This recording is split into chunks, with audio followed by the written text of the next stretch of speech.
Broadcasting live, this is the Handicappers Report, brought to you by the Clubhouse Racebook, 711 Central Avenue, Albany, and CapitalOTBBet.com, the premier online wagering site in New York State. CapitalOTBBet.com. Sign up today.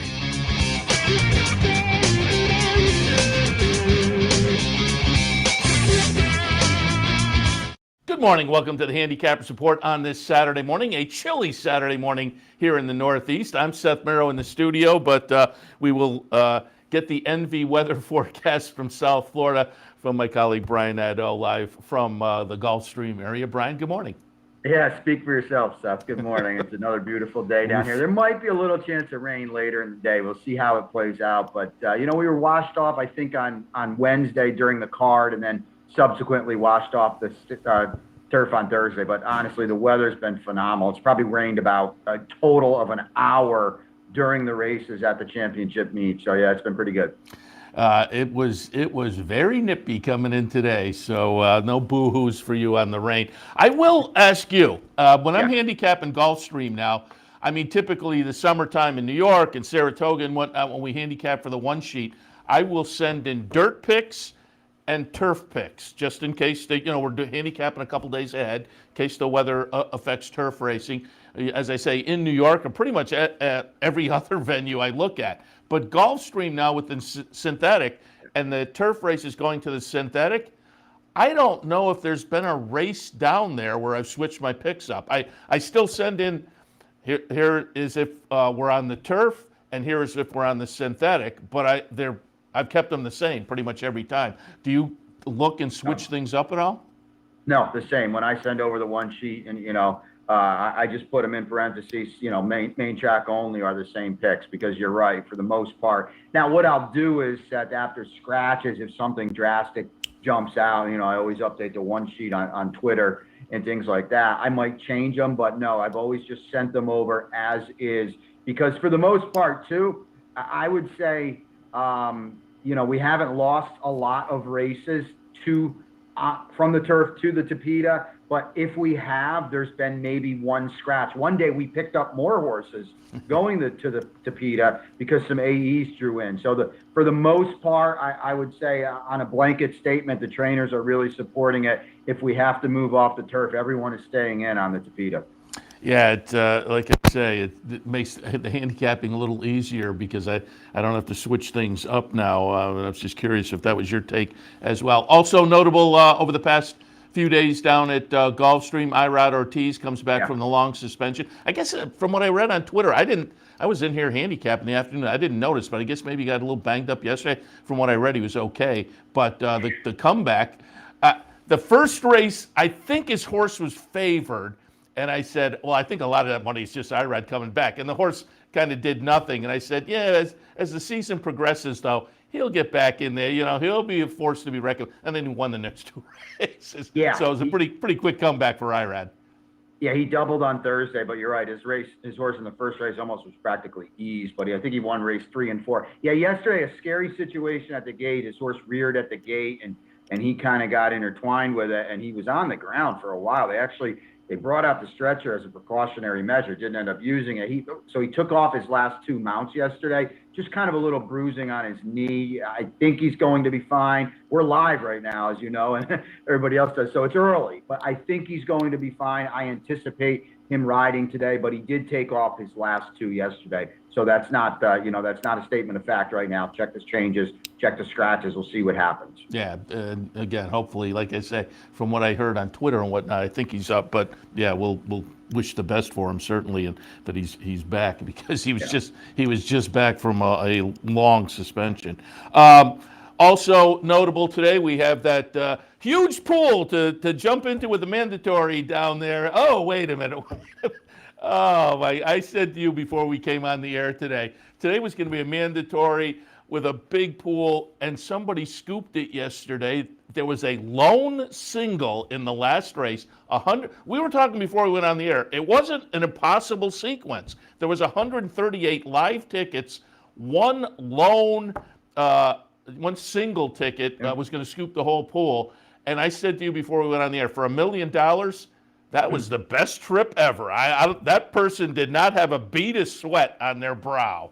No, the horse was 30-1, and mid-running, the horse was 5-2. I mean, absolutely just cruising, never threatened. I'm even right now, Seth, looking back, I'm stunned that it was a sweeper because, you and I talked off the air, and I talked to Pete Aiella quite a bit, and some other people. The sequence started with a 6-5, obviously favorite, and a relatively short field. Wesley Ward Firster won the next race at 7-2, second choice. And I think there was an 11-1 that was 9-2 on the morning line, a 14-1 Collaborate won at 5-2, and then obviously the blow up in the last. Quite frankly, I was stunned that there was a sweeper, let alone that it happened, because I think the pool was 338,000 yesterday, and don't forget, as you know, you multiply that by 5, so there was about 1.6 million tickets.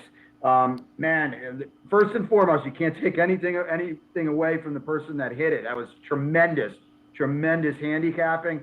To me, very fortunate that no one else had it either, because it just, to me, with that much money in the pool, there was one crazy result. It was also in the last race, where a lot of people typically buy the last race. Other than that, there were horses you could come up with. So, a tremendous job. But wow, I was shocked, Seth. I really, really was. Yeah, as the horse is going around the track, I'm like, you gotta be kidding me. Yeah, it was never even in doubt. Oh man, it was crazy. And by that point, I had known that was the loan, and so it was some result. As I say, for the person who had it, that had to be the best trip around the track ever. But the mandatory still holds, and so for folks who handicap, still jump in, take your pop. It should be a fun day. You were kind of speculating there'll be a nice pool today with people having planned for the mandatory already. I think so, Seth. I really do. It's not a big day around the country. They're still going to guarantee the gross jackpot at 250. I'm spitballing. I still think there might be $1 million in there, 500 for sure. I mean, it is still a mandatory. That brings people in. They're going to, like I said, gross guarantee at 250. I think it'll still be substantial. Is it going to be 8 million? Absolutely not. That was a number I had in my head yesterday. So we'll see how it all shakes out in race 6. It's a tough sequence. That in and of itself, I think, is going to grab some money too. All right, let's jump in to Saturday action at Gulfstream, and the opener. And what do we have today? We have an 11 race card today. Yeah. Things will wrap up about 5:15, but they'll kick off high noon today at Gulfstream. Maiden 12.5 claimers going 3/4 of a mile. What did you see in the opener? Well, I'd like to think you can get out of this race with alarm clock and Fleur de Plate. 6-7, 7-6. I went 6-7 over the 2. They look just better than this group, Seth, and they have reason to improve today. Both of them are adding Lasix. The former is second off the claim for Zerpa, who won a race yesterday. Luis Saez is here. Second blinkers, first time Lasix, and I thought this filly ran pretty well last time to be second. And then Fleur de Plata, was dropping again, now in for 12.5. She's run fine in all 4 of her starts against better and relatively good races for the level. She has Lasix too. I think they're the 2, Seth, and I'd like to think that's who I used in my early pick 5. You can get out of this race with them. I will mention Angelic Storm, who for Danny Pita, who's had a good start to the championship meet, a low percentage trainer that's winning a lot of races at the championship meet, adds Lasix, but I think this inside post is a little problematic. 6-7 over the 2. Those are the one-sheet selections. Of course, I'll update them on Twitter as well once we do get the scratches later on the card. I'll just toss out Blame the Media, because at 20-1, I think the first-time starter may be worth taking a little bit of a look at. And I think the price will hold. But Uncaptured is pretty good first time out. And the Dam produced a sibling called First Time Proud that was second in debut and won the second career start. Now, the trainer is a lower percentage guy and not known for first-time starters, but I think the odds will kind of mitigate those factors. One just to think about tossing in the mix, the number 8, Blame the Media.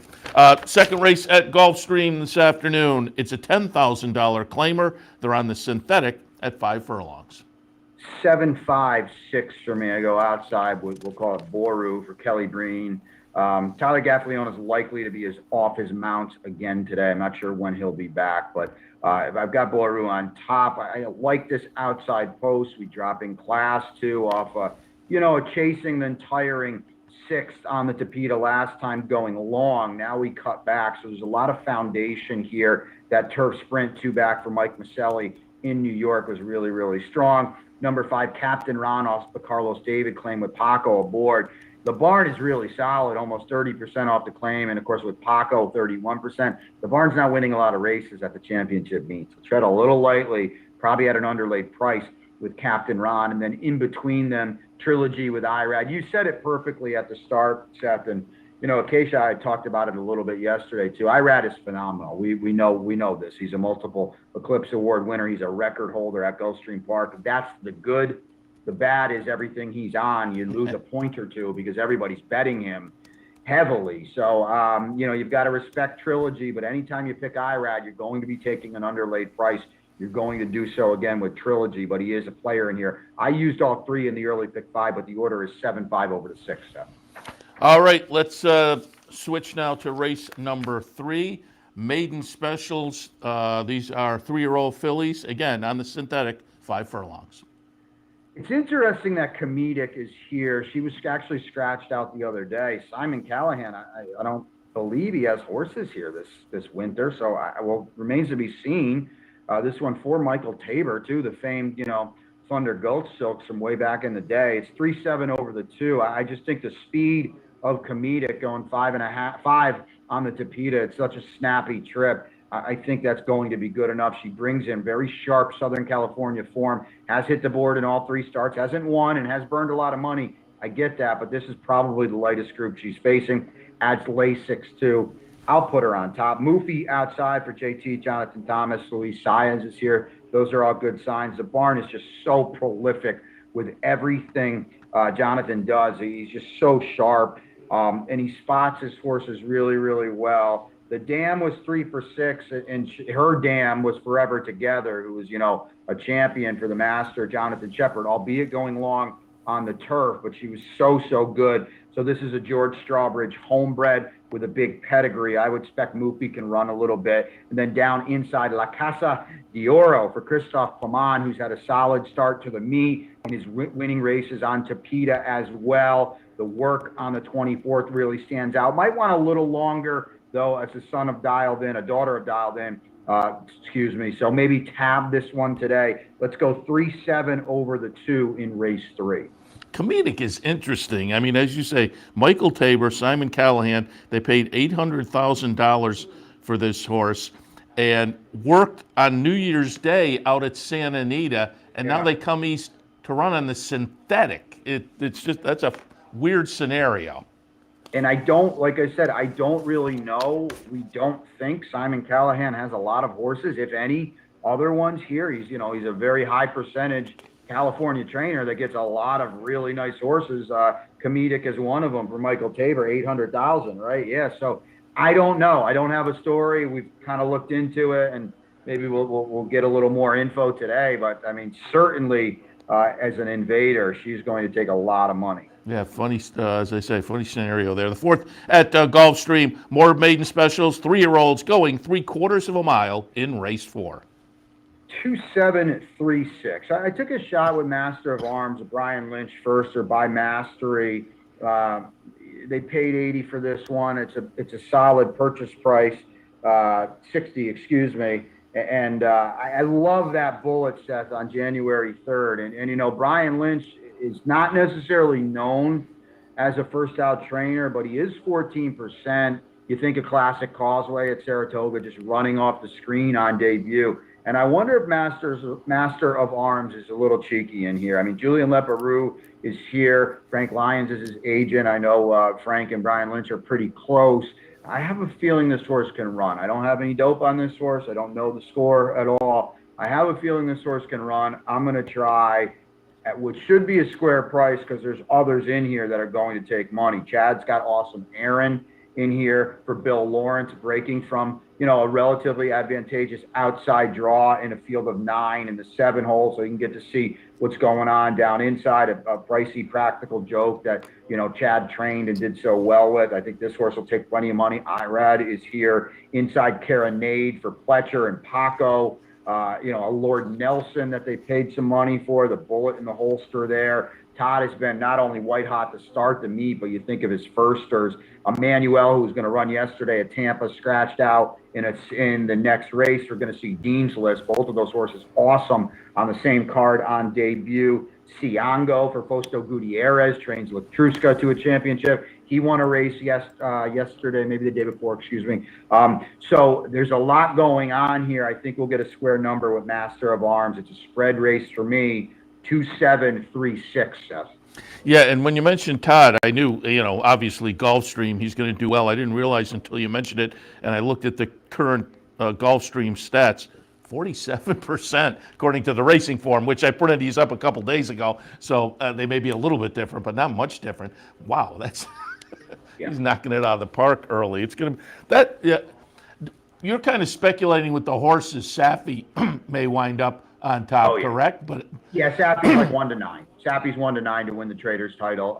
Now Todd will run more horses. He told Mike Welsh, I believe it was Mike, maybe it was Grenning, that, I'm going to be slow to start the meet. And like you said, I think he's got 47 starters. I think in a typical year, 32, excuse me, in a typical year, that might be 62. But he's going to start running more and more horses. But the thing with Safi, Seth, as you know, as all our viewers know, Safi's everywhere in all these races. He's prolific in the claiming ranks. He's getting a lot better stock, but he's still in those races, whereas Todd has made away allowing stakes horses. And Safi's in there too, but he's going to win some, 30 claimers as well. So yeah, he's going to win the Trainers title. And while you said that, I pulled up the Equibase, the current stats for Gulfstream, and just to illustrate, I hadn't realized it was that much of a disparity. But so far, Todd has sent out this updates from the racing form stats I have.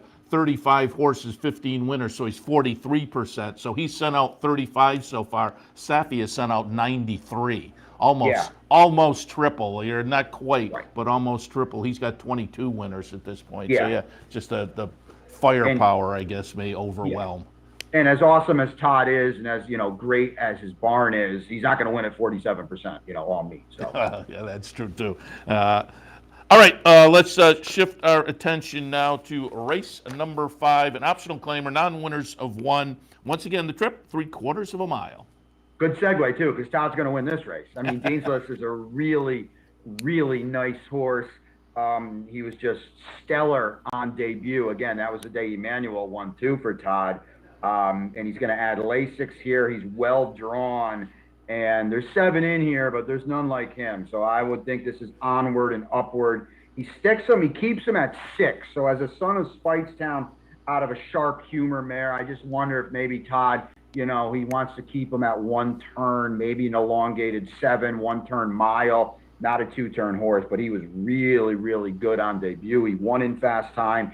He did it the right way, and now he adds Lasix. So he's I don't have the morning line here, Seth, but even money. What is he? Even money.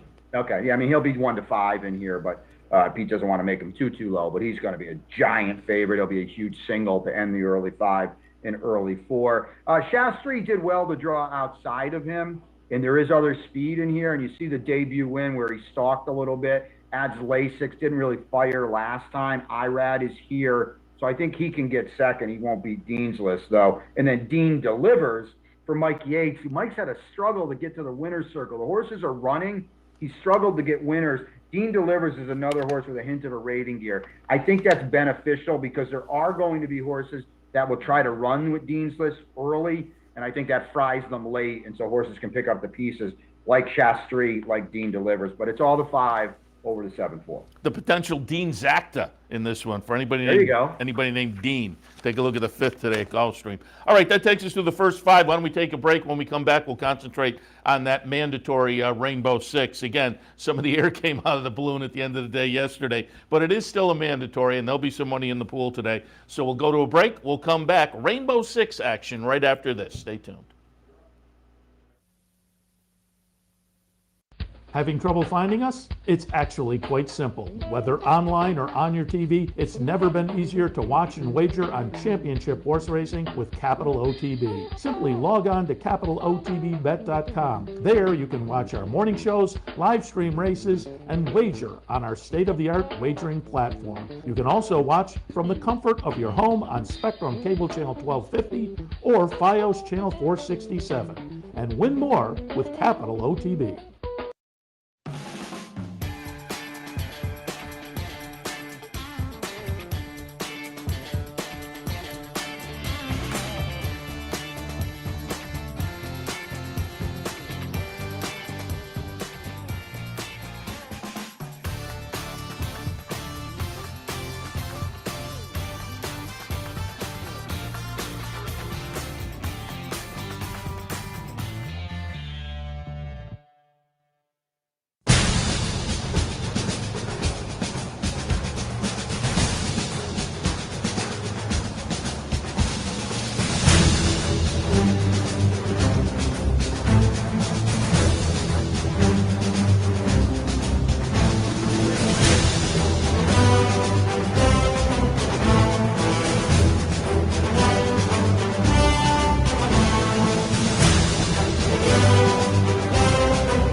Welcome back to the Handicappers Report. We are taking a look at the action for Saturday, January 8th. I'm up here freezing. Brian's down there, shirt sleeves and whatnot. I looked up, I was watching the other day, our friend Joe Christofek. They had shirt sleeves over at Fairgrounds too, which Fairgrounds is just north enough so it can be a little, you were there last year obviously, it can be a little chilly in the winter, but they had shirt sleeve weather the other day. That was nice to see. Oaklawn also is in one of those spots where it can kind of go either way. I think mostly they've had okay weather, but I've been watching the last few days, they've been kind of bundled up. I think through January that'll hold at Oaklawn, but certainly up here in New York. In New York we were canceled yesterday because of weather. So it's nice to look with the envy down at the Florida tracks, and we will continue looking at Saturday Gulfstream action. Race number 6, it's a conditional claimer. 6th race goes to the turf, 8.5 furlongs, and again, kicks off that rainbow with the mandatory today. Yeah, it's 250 in the gross guarantee. I do think it's still going to be a big pool. I'm cautious. Maybe we get $1 million. I don't know. We'll get 5. I think for sure they'll bet it. This is a spread race for me. 2, 3, 4, 8, 9. I also use the 5 in my rainbow. I'm down inside with the 2 makers, and I'll right off the rip, Seth, this barn is not running. Okay, the horses are not winning. It is what it is. I mean, it's just not happening. Two for a lot. So, I might be up against it a little bit, but with Rally Squirrel, he's only run 3 times. Pink and yellow go on today. Mike Dubb off the claim. We know how good Mike is with his claims. Tom Morley does a great job. Mike Maker, Mike Dubb, those are good connections. We can save ground in here. Paco put him in the game early. Rally Squirrel at a price and a blanket raise. Tackle is certainly in the mix. We'll see who rides today for Maker. As I mentioned, Tyler Gaffalione is likely going to be out for a few days. Caribbean Gold off the Bobby DeBona claim is a player. Then we go, and don't forget too, Seth, a mile on the turf, certainly a mile and a 16th. These are not ideal post positions. Maker of an Empire outside, second off for Cassie. Holy Emperor for Antonio Sano with IRAD. Both had positive flows last time and didn't do a lot of running. I'm a little against them, but you need to use them if you're playing a real ticket here. 2, 3, 4, 8, 9. Propensity maybe pops for John Kimmel on the stretch out. A lot going on here in the 6th to kick it off. Race number 7 on Saturday afternoon. We are looking at 3-year-old maiden special weight runners going the 1-turn mile. Tough race. Check the double will pays. We kick off the late pick 5 here, but of course it's also the second race in the rainbow. We can get some idea on these firsters because there's a few of them that are supposed to take a lot of money. Todd's got 2. Shug's got 1 on the outside. 6-3-2. And I don't have a lot of info on Calipari, but Windstar named him Calipari. We know that angle, Seth. Aren't they supposed to run a little bit? So Irad is here. Luis Saez is on Charge It, the other Todd Firster.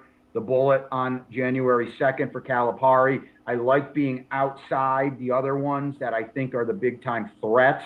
Todd's already won with Emmanuel as a first-time starter, going this 1-turn mile.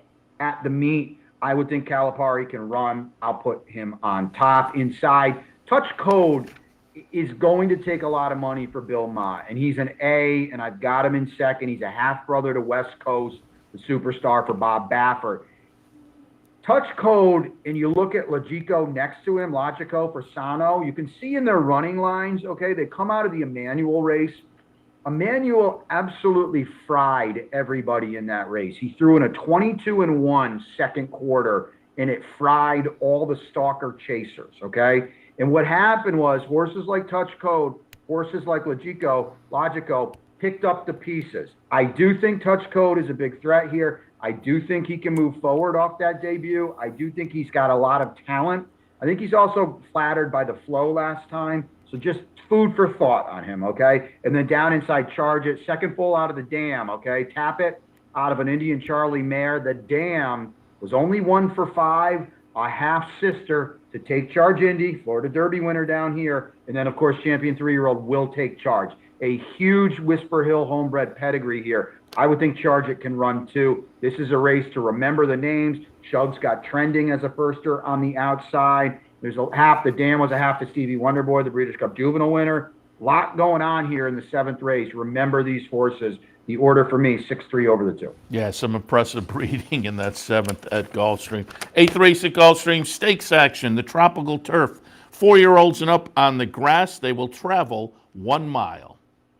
Well, I mean, who you taking, right? Because it's either Largent or Value Proposition. I don't see anybody else that can win this race. 4-1 over the. I actually, for the first time ever, Seth, when I sent the one sheet over, I've never done this before. It was 4-1 as A's. It was X as B's because I didn't want to B. I ended up putting Belgrano in there just in case, you know, the food for thought angle. There are no B's in reality for me. It's just 2 A's. I wanted to single someone in here.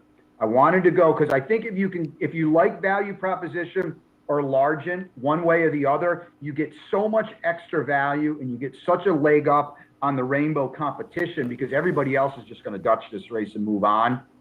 I couldn't do it. I don't know. I mean, Value Proposition, I'm not sold on him as a true 2-turn horse, but it's just a snappy 2-turn mile today. So I think he can get that. Largent, conversely, is a better horse, but he hasn't run since the Pegasus last year. And certainly Todd's not cranking the screws 100% to win the Grade 3 Tropical Turf. You know, the Pegasus is in 3 weeks.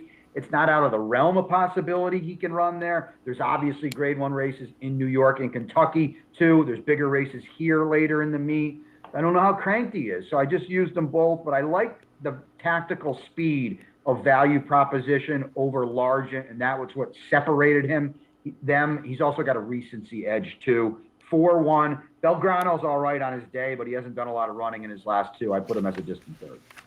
Race number 9 this afternoon. Stakebred optional claimers, non-winners are 1 other than condition. 6 furlongs the distance. Yeah, this is a good race for this Florida bred level here, Seth. 1-8 over the 9-7. 2 things. I don't know what we're going to get from Mish today, but we won't get 10-1. And IRAD is here. This was a private purchase after the win here 2 back. Safi brings him up to Kentucky. I thought that was weird. And the starter allowance for a bunch of money. I get it. Didn't work out. Well, he's back with friends today, and he's actually never run in the Florida bred ranks. I think he can trip out off the speed. I expect a good run today, kind of back with friends for the first time. Twice too many on the outside for Crichton is moving forward. A huge buyer. Last time he ran a two on the sheets, which will absolutely drub this field. Maybe he regresses, though. My funky horse in this sequence, okay, is the 9, Think About It, who you've got to sift a little bit. The race 3 back off the long layoff was really, really good. I think he might have regressed 2 back, and then the turf sprint didn't work last time. There's a lot of speed in here. There's a chance Mish gets mixed up in it, too. Don't sleep on Think About It at a big number and then raise the rent. I don't know what you're getting. He's got a Jekyll and Hyde thing working. He was fractious at the gate in the bad start 2 back, but I think it was a little, I don't like how he was in for 35 last time, Seth, and maybe they were just trying to play poker and it didn't work out and somebody grabbed him, that being somebody being Kelly Breen. I'm using him. I don't fully trust him. The horse I'm fading completely is Doo Wop Don off that big number, off the claim. I don't think it's happening again today. 1-8-9-7 in the 9th. 10th race on Saturday afternoon. It is an optional claimer, non-winners at 1. 6 furlongs the trip. It's like a single, or use all of them, Seth, and I'll just single like a 5 over the 2-8 for a couple of different reasons. It's first time Safi. You look at the stakes race 2 back. It was 1 against Florida Breds, 3 back. We'll toss the route in June. Now she's back working up a storm. Irad is here. First time Safi. I'm kind of thinking Psychic Ability freaks in here and just buries this field, which is okay, but this field isn't as good as she is, and now she goes. No disrespect to Greg Sacco, but Safi, we know how good he is and how good he can move a horse off. She's also 1-for-1 at Gulfstream. She is the single. 6 horses come out of the We Miss Susie race, including We Miss Susie. And the flow of that race was very forward. All the horses involved early stuck around late. All of them are back today. I'm against all of them. 2, Playera, the 8, Bargainaire, were really up against it in terms of flow, but I thought they ran pretty well. Playera is going to be a really nice price. Bargainaire is going to be square too, and I'm going to put them underneath. I'm going to use them as bees in the rainbow. I thought they outran their expectancy with the way the race shook out, and I think today they're going to get a better flow, a better pace to rally into. Those are the 2 prices I used underneath Psychic Ability, who is the single. We will wrap it up in race 11 at Gulfstream this afternoon. A mile on the grass for maiden optional claimers. 7, 9, 2, 1, 8. 7, 9, 2 are my A's in the sequence. Guccio Bra, back on the turf, on the drop, for Todd, Irad, blinkers and LASIK. So much going on here. The 2 turf races to start his career are just better than these. I mean, he was in the With Anticipation after running second on debut. Now, you could argue that there's some concern in here that he's in for 50. But, we've talked about this a lot, you and I, Seth. Todd's got, Todd, Chad, they've got so many horses in their barn. One of them might not fit the program. It's just time. There's a better horse ready to take over. So I don't usually view these kind of damaged goods in as much so as that someone else is ready to take over, So Guccio Bra, I know, but he's in for 50. It's not like he's a total giveaway either. So I think he's in a good spot. Charming Charlie, a little bit more outside. It's a bad post, but the drop here for Christoph, Lace goes on as well. As I mentioned, someone will ride to replace Tyler Gaffleone. Globes, Lasix, first time gelding, Paco. Maybe we're on a send mission down inside. Maybe he gets brave. We saw how that worked out in the finale yesterday, Seth. Maybe it happens here today too. 7, 9, 2, 1, 8 to wrap it up. There's still a lot of excitement, and I do think they still will support this Rainbow 6, which is a mandatory. They'll still support it. All right, we will take another break. When we come back, we will shift our attention to New York. Stay tuned. Birdstone is an outside front. They're coming down to the finish. Can Smarty Jones hold on? Here comes Birdstone. Birdstone surges past. Birdstone wins the Belmont Stakes. In front, but here comes High Chaparral. High Chaparral, the defending champ, to take it to Bob. These 2 arch rivals head to head with Joe Hart bearing down on them. It's going to be a 3-horse photo finish in the turn. Here's the wire. Photo finish. The Clubhouse Racebook is the Capital Region's new home for racing and sports. 25,000 square feet of Vegas-style action with live wagering on the best horse racing from around the world. 260 flat-screen televisions and state-of-the-art wagering terminals. So don't miss out. The fun is only minutes away at 711 Central Avenue, Albany, just off exit 5 of I-90. And don't forget, if you can't make it to the Clubhouse, you can always wager online 24/7 at capitalotv.com.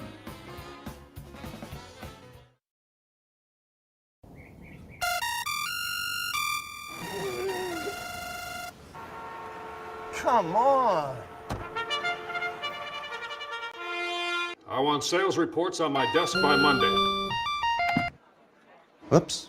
My bad. Love racing? RTN brings you every live simulcast on your home television, plus live video streaming and race replays on your PC and mobile devices. To order, visit rtn.tv. RTN, a breed apart. Handicappers Report, Brian and Seth with you on a beautiful Saturday, at least down here in Fort Lauderdale. We got through 11 at Gulfstream. Don't forget a mandatory $250 guaranteed gross jackpot in the Rainbow today. It has to be paid out. Even though they hit it yesterday, it's got to be paid out today. Take note of that. Noon post down at Gulfstream. 12:20 in the PM at Aqueduct. Set the 9-race card. We're on a $40,000 maiden claimer here for the state breds, going a mile, 3-year-old fillies. I don't know about the weather. I know they had to cancel the other day for the weather, Seth. I think it's supposed to be a lot better today, though. Yeah, I mean, up here in upstate, it was sunny today. It was just super cold, so I think we'll be okay. But the opener today, I have it 8, 7, 2, and 6. Thanks a million on top. This is a field where you don't jump anywhere with a whole lot of confidence. The 2-1 morning line favorite, I think 2-1 is the favorite. Yeah, 2-1 morning line favorite, Lady of Thoroton, steps out of Maiden Special Company and has numbers on the page that are pretty good and will attract attention, but most of them are on the turf. The dirt race last time, not quite as encouraging. Now, maybe the class drop will mitigate that, but Banks a Million has more dirt form. Again, it's okay dirt form. It's not spectacular dirt form, but also going maiden special weight to maiden claiming might move the horse up a little bit. Also with some dirt form, right to check. 12-1 on the morning line. Tried this company last time on a muddy sealed track at 6 and just was never in it, but did have a 7-pound apprentice on board that day. Get some more veteran jockey. Goes the mile. I'm not thrilled, but again, there's some dirt form as compared to Lady of Thoroton, who I have in the 3rd spot. As I say, with the turf form that was okay, this horse will take some action. But the dirt race last time, I don't think stands out particularly as compared to the top two. I guess the number was okay compared to them, but I want to take a little more of a wait and see. Beautiful Banks is another one with some dirt form that was okay. The 2nd place finish last time may indicate that's the one with dirt form that maybe you should kind of migrate to. Again, I don't jump into this race with any level of confidence whatsoever. I think it's a weak field with somebody who's just going to come out and kind of feel their oats on Saturday afternoon. But in the opener at Aqueduct for me, 8, 7, 2, and 6. Race 4 kicks off the early pick 4. It's a 1X, 7 furlongs, 4-year-olds and up. 7, 5, 2, and 4. Number 7, 12th man, comes out of a nice win last time over a sloppy sealed track in a starter allowance. I think it's going to fit nicely at this allowance non-winners of one other than, and comes in obviously with good form off of that win. Has raced well at Aqueduct in the past, so I think has shown a little bit of an affinity for this track overall, particularly the race last time. Ryan's Cat hasn't been seen since early May. That is the knock here. But boy, you look 3 back, tossed in a 100 buyer figure. If we get to that, this horse crushes them. But overall down the page, that is a real aberration. Although the follow-up was a 97 and then an 83, but the 100 and the 97 stand out. But again, if we get to those numbers, and so off of those numbers, the horse is in the mix.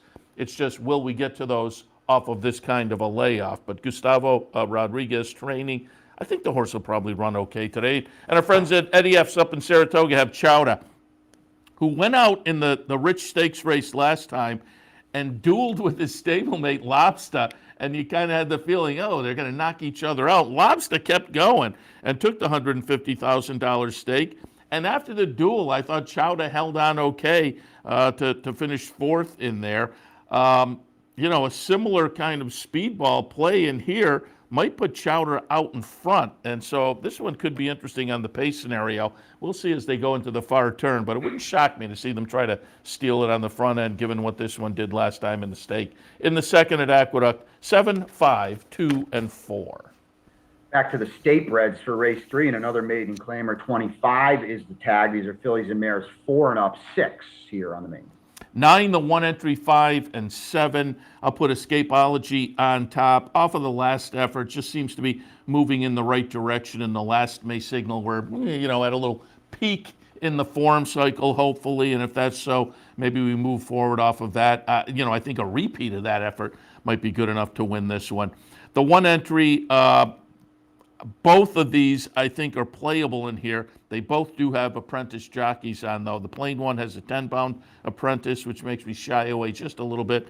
But the 1A has a 5-pound apprentice, a little more experience there. And between the two, the 1A is probably the preferable runner, given the first couple of starts of the career and the numbers thrown there. Now, the last couple of starts haven't been as good, but they tried a turf experiment last time, showed some speed before fading.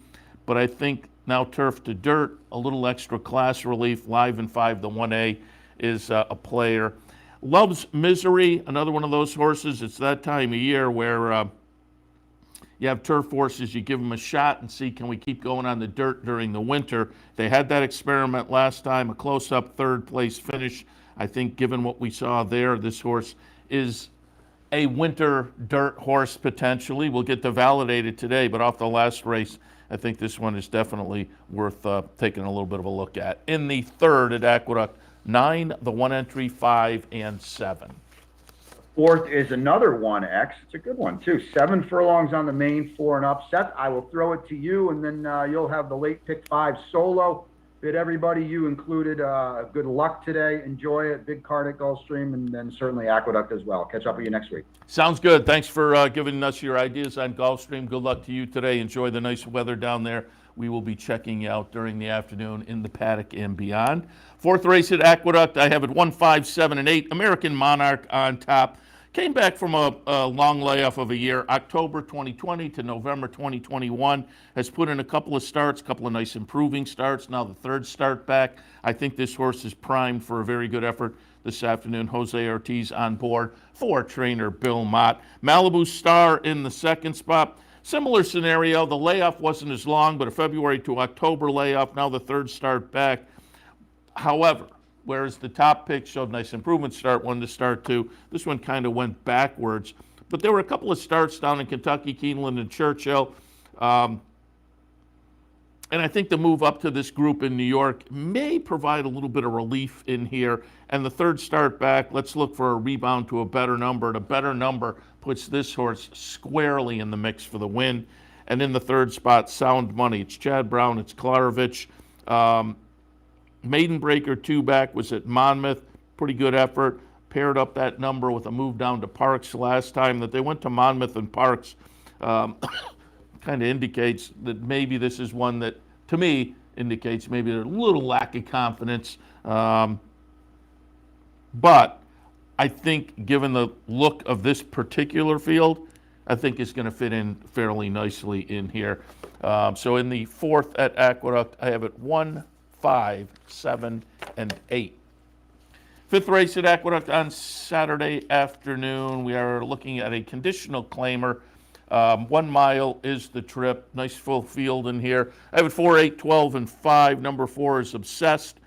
Another third off the layoff start. This one had an late August to mid-December layoff, so not a super long layoff, but again, third start back, the number improved, start 1 to start 2 off the layoff. Now gets a little additional class relief for the third start back. I think all of that means this horse has the potential to move forward a little bit. We're looking at 15 to 1 on the morning line. I think the horse could be interesting again on this third start back with a couple of improved numbers leading into it. Profusion, 2 to 1 on the morning line for Linda Rice.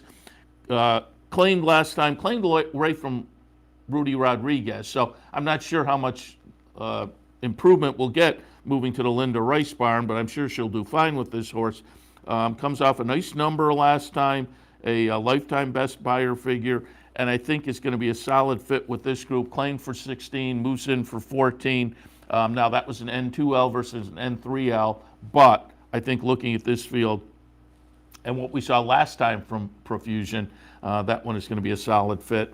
We'll go out to number 12, Striking Speed in the third spot. Rob Atras in the on the trainer side of things. This one also coming off of a nice try last time on the drop down. Had been racing against better pretty much throughout the career. Dropped down to the 14 and 3 level last time and just missed. I think with that one under the belt, you know, sometimes it takes a start or two when moving to a certain level, and I think this one got some experience at the N3 at this kind of a level and just missed.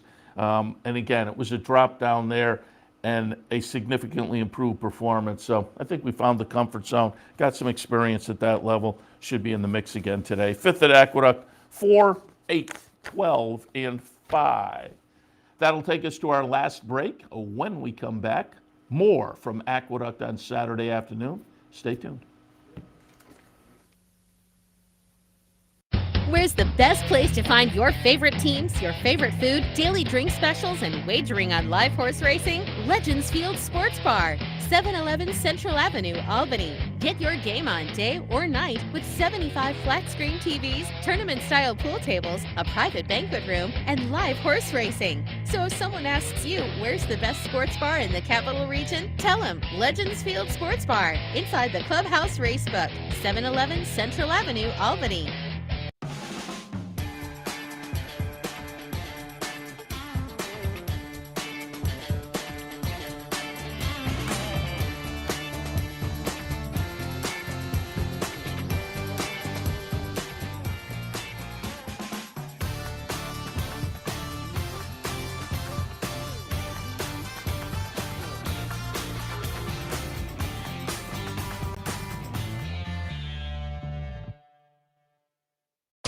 Capital OTB is now streaming live on Roku.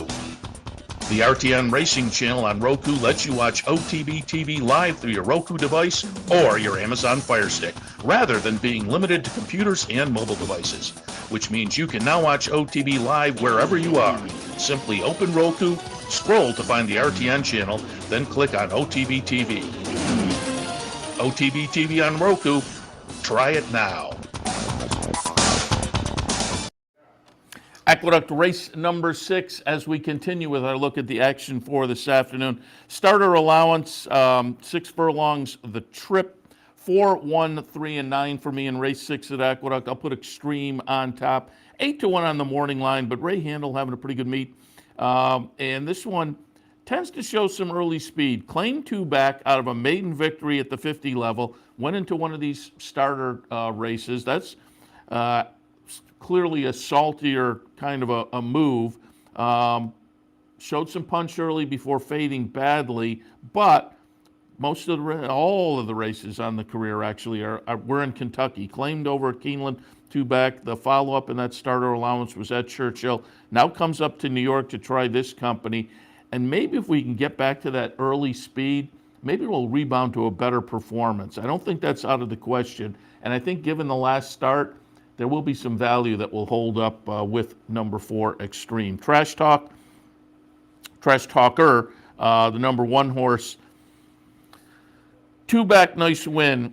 Claimed out of that one. Pretty similar scenario to the top pick. Then moved into a starter allowance and showed some speed and was kind of sitting off the early pace before fading.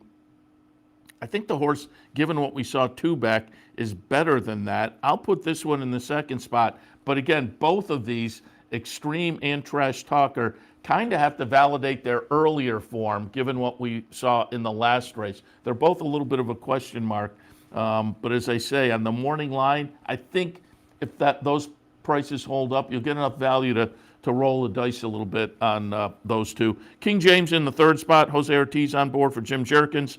Like the top 2, Tustin. A little bit of a clunk last time. This one not as bad as the top 2. Didn't go backwards as much. But like the top 2, the prior race, 2 races back, pretty good.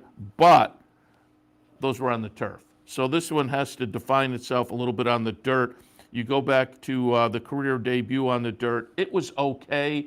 And I think the horse is probably better now. So I don't think the dirt is going to be a big obstacle. So King James is playable there. Color Me Pazzi on the outside comes off, as opposed to the top 2 with a little bit of a dud last time. This one comes off of a decent race. So Color Me Pazzi, maybe on the recency, is attractive. Again, if the top 2 have question marks for you that are a little too high to overcome.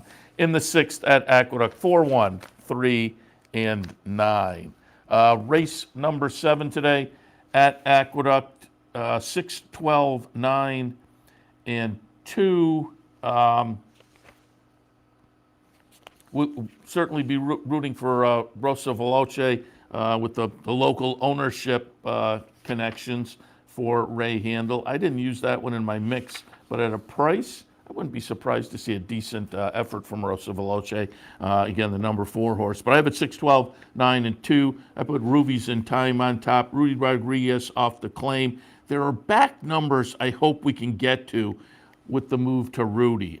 The back numbers clearly make this horse intriguing. 4 wins and 10 starts at Aqueduct.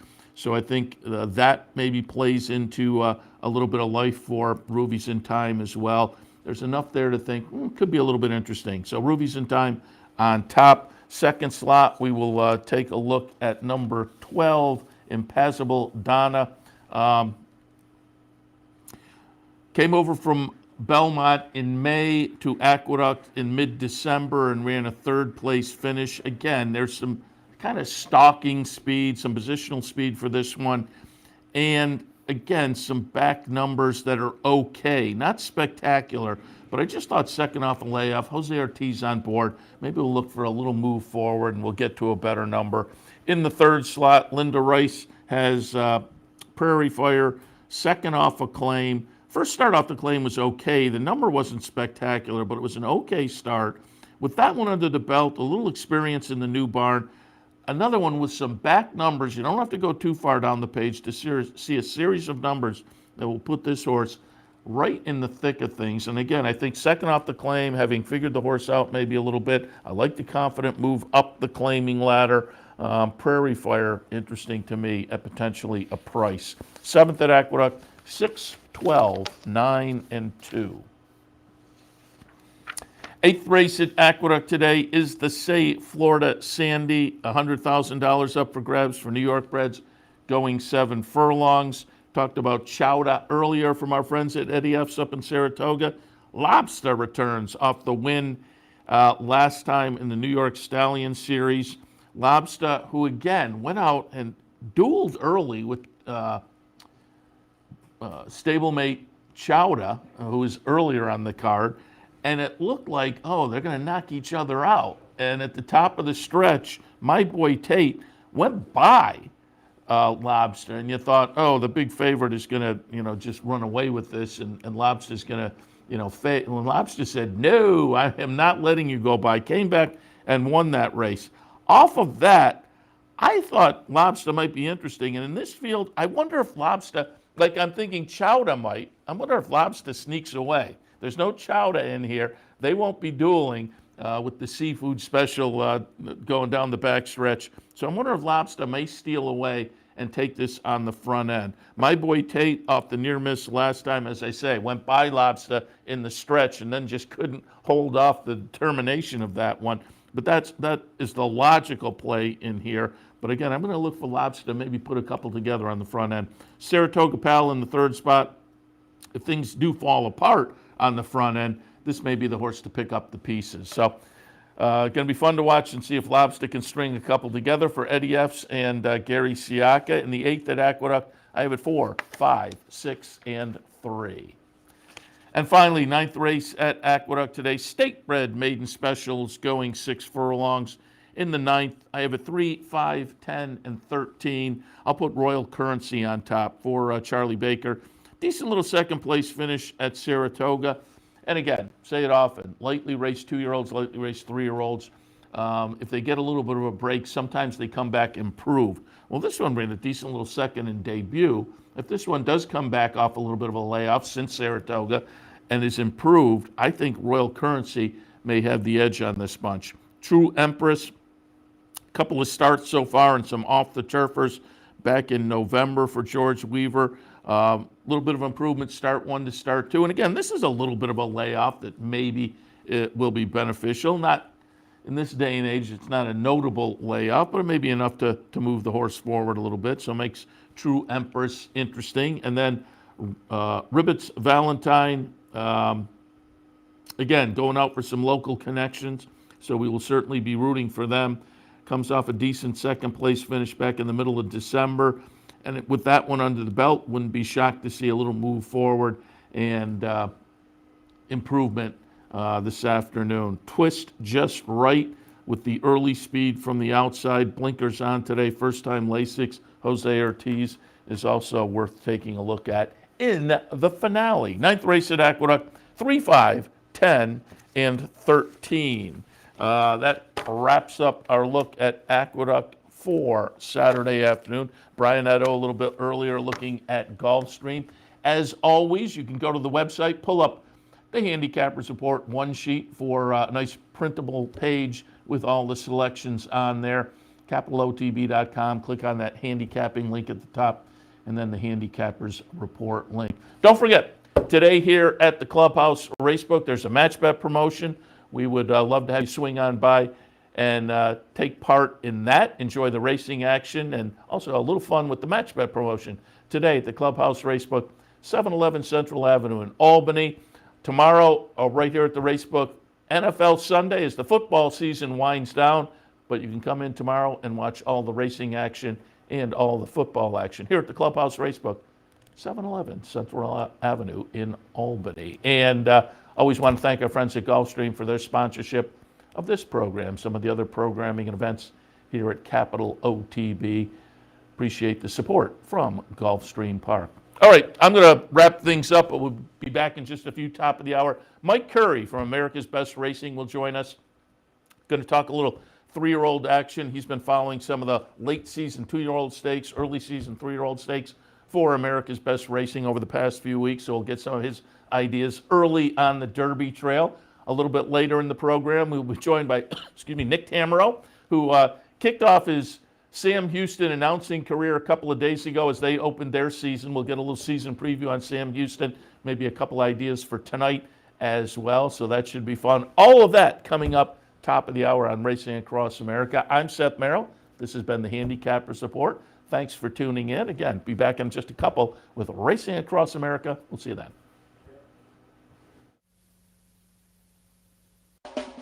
You're watching OTB TV, a service of Capital Off Track Betting.